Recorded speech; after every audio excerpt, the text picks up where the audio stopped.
అందరికీ నమస్తేనుల్లా welcome to our channel. This is రేఖ.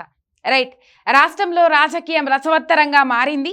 మనం చూడొచ్చు పార్లమెంటు ఎన్నికల షెడ్యూల్ కానీ అటు పోతే ఎలక్షన్ కోడ్ కానీ ఇక రిజల్ట్ వచ్చినాయి, అంత అయిపోయింది. ప్రజాపాలన మీద దృష్టి పెడతా అని చెప్పేసి వేదాలు వల్లించిండ్రు రేవంత్ రెడ్డి గారు.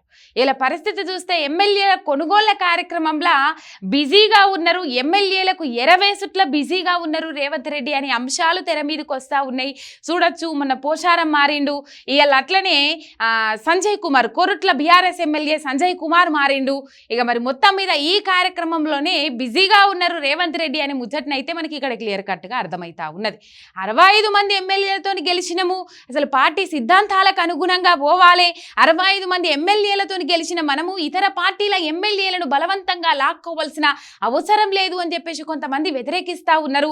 ఆ వ్యతిరేకించేటోళ్ళ దాంట్లో ఎమ్మెల్సీ కాంగ్రెస్ ఎమ్మెల్సీ జీవన్ రెడ్డి తన గొంతుక ప్రధానంగా వినిపిస్తూ ఉన్నాడు, మనం చూస్తూ ఉన్నాం. రైట్, 65 మంది ఎమ్మెల్యేలు ఉన్నారు, మనం వేరే పార్టీల నుంచి బుదరక్కించుకొని లాక్కోవాల్సిన పని లేదు, అవసరం లేదు. దానికి పులస్తా పెడితే బాగుంటుంది. రేవంత్ రెడ్డి అవకాశవాది అని చెప్పేసి తీవ్రమైన విమర్శలు గుప్పించినప్పటికీ కూడా పోచారం అవకాశవాది, అట్లనే రేవంత్ రెడ్డి అవకాశవాది, పోచారం శ్రీనివాస్ రెడ్డిని ఆహ్వానించాల్సిన అవసరం లేదు. ఒకప్పుడు అంత దిట్టి ఇయ్యల్లా గోసి పెట్టుకున్నంత మాత్రాన రైతు అవుతారని ఎట్లా అని చెప్పేసి అంతగానం విమర్శ చేసి ఇలా పోచారం ఇంటికి పోయే కండువా కప్పాల్సిన అవసరం ఏముంది అని చెప్పేసి చాలా మంది చాలా విధాలుగా మాట్లాడుతూ ఉన్నారు. రైట్, ఇప్పటిదాకా ఈ అసెంబ్లీ ఎన్నికలు అయిపోయినాక అట్లనే ఈ లోక్సభ ఎన్నికలు అయిపోయినాక ఇప్పటిదాకా 5 మంది బీఆర్ఎస్ ఎమ్మెల్యేలు కాంగ్రెస్ పార్టీ కండవ కప్పుకున్నారు. 3 మీద అనర్హత వేటేసిండ్రు. బీఆర్ఎస్ పార్టీ ఎమ్మెల్యేలు అనర్హత వేటుకు సంబంధించి పిటిషన్ వేసుడు జరిగింది, స్పీకర్ కూడా చెప్పుడు జరిగింది. ఇది కోర్టులో హైకోర్టులో విచారణ ఈ 27 తారీఖు నాడు ఉన్నది. దాని మీద ఒక నిర్ణయానికి రావాల్సిన అవసరం ఉన్నది. అటు పోతే కడియం శ్రీహరి మీద, ఇటు పోతే దానం నాగేందర్ మీద అనర్హత వేటు వేయాలని చెప్పేసి వాళ్ళు బీఆర్ఎస్ వాళ్ళు గట్టిగా వాదన వినిపిస్తున్న నేపథ్యం. ఒకవేళ హైకోర్టులో సరైన సమాధానం సరైన తీర్పు రాకపోతే సుప్రీంకోర్టును కూడా ఆశ్రయించడానికి వాళ్ళు సిద్ధంగా ఉన్నారు. ఇది చెప్పచ్చు.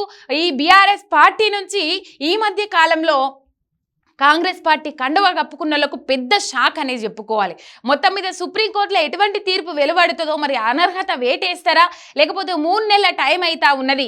ఈ అనర్హత వేటుకు సంబంధించి 3 నెలల టైం అవుతా ఉన్నది. 3 నెలల్లో స్పీకర్ నిర్ణయం తీసుకోవాలని చెప్పేసి హైకోర్టు కూడా నోటీసులు ఇచ్చడం జరిగింది.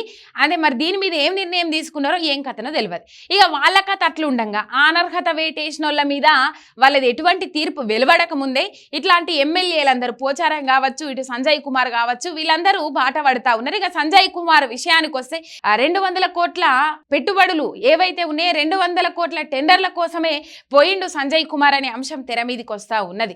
ఇక పోచారము అవకాశవాది, ఏదన్నా గొప్ప పదవులు ఇస్తామని చెప్పేసి ఆశ చూపెట్టచ్చు, అందుకే పోయిండు. ముసలితనాన కుసుమ గుణాలు ఏమైంది, పోయే కాలానికి ఇదంతా అవసరమా, కాటికి కాల జాపుకున్నాక ఇదంతా అవసరమా, అంత మంచి ప్రాధాన్యత ఇచ్చిండు కేసీఆర్ అని చెప్పేసి సోషల్ మీడియా వేదికగా సెటైల వర్షం కురుస్తూ ఉన్నది, మనం చూస్తూ ఉన్నాం. ఇక ముచ్చటంతా పక్కకు పెడితే ఈ బీఆర్ఎస్ ఎమ్మెల్యేలను లాక్కోవడంలో వేరే పార్టీ ఎమ్మెల్యేలను గుంజుకోవాల్సిన అవసరం లేదని ప్రత్యేకంగా వినిపిస్తున్నారు. అటు జీవన్ రెడ్డి తన జిల్లా నుంచే 2 ఎమ్మెల్యేలను పార్టీలో చేర్పించుకున్నప్పటికీ కూడా ఆయనకు ఎటువంటి ఇన్ఫర్మేషన్ లేదు. మొత్తం మీద పోచారము చేరికను వ్యతిరేకించుకుంటా వస్తానే ఉన్నాడు జీవన్ రెడ్డి. ఇంతల్నే పోచారం చేరికను వ్యతిరేకించుకుంటా వస్తా ఉన్నాడు జీవన్ రెడ్డి. ఇంతల్నే ఏమైందయ్యా అంటే తన సొంత నియోజకవర్గం నుంచి ఎమ్మెల్సీ జీవన్ రెడ్డి సొంత నియోజకవర్గం నుండి కోరుట్ల ఎమ్మెల్యే డాక్టర్ సంజయ్ కుమార్ను చేర్పించుకున్నట్లు కూడా కించిత్ ఇన్ఫర్మేషన్ కూడా ఇయ్యలేదు అని చెప్పేసి తన ఎమ్మెల్సీ పదవికి రాజీనామా చేయాలనా అనే ఆలోచనలో జీవన్ రెడ్డి ఉన్నట్టు తెలుస్తా ఉన్నది. కిసాన్ సెల్కు సంబంధించి వాకిటి సత్యం కూడా ఇప్పటికే రాజీనామా సమర్పించారు. ఎందుకంటే Korutla MLA BRS MLA Sanjay చేరికను వ్యతిరేకిస్తూ నిరసిస్తూ మరి జీవన్ రెడ్డి కూడా రాజీనామా చేస్తాడా, ఏమైతుంది ఏం కథ? దాదాపు ఈ బీఆర్ఎస్ నాయకుల చేరికలను చాలా చోట్ల వ్యతిరేకిస్తూ వస్తూ ఉన్నారు, వ్యతిరేకత చెప్తా ఉన్నారు. అయినప్పుడు కూడా వాళ్ళ చేరికలు మాత్రం ఆగట్లేదు. ఇక్కడ మనం గమనించాల్సిన పాయింట్ ఏంటంటే 65 మంది ఎమ్మెల్యేలు ఉన్నారు.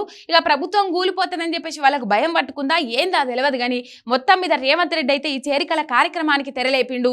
కండువాలేసుడు వాళ్ళ దాంట్లకు ఏందని చెప్పేసి పిలుసుడు అనే అంశాలు అయితే తెర మీదకి వస్తా ఉన్నాయి. ఎందుకు రేవంత్కు భయం పట్టుకున్నదా, మంత్రులు గోతులు దవ్వుతున్నారనే అంశాలు ఆరా తీయాల్సిన అవసరం ఉన్నది. ఇక ఈ అంశాలు తెర మీదకి వచ్చినప్పుడు అవుననే సమాధానాలు వినబడతా ఉన్నాయి.